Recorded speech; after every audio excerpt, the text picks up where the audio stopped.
अस्सलामुअलैकुम दोस्तों, welcome back to our channel find Urdu. लोब। लोब का मतलब है हिस्सापन।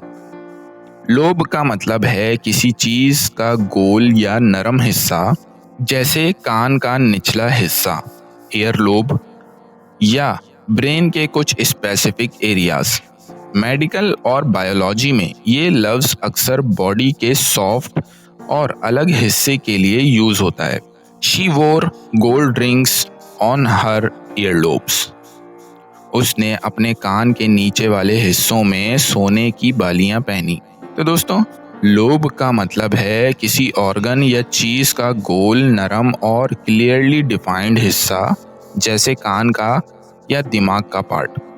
उम्मीद है आपको लोब का मतलब समझ में आ गया होगा।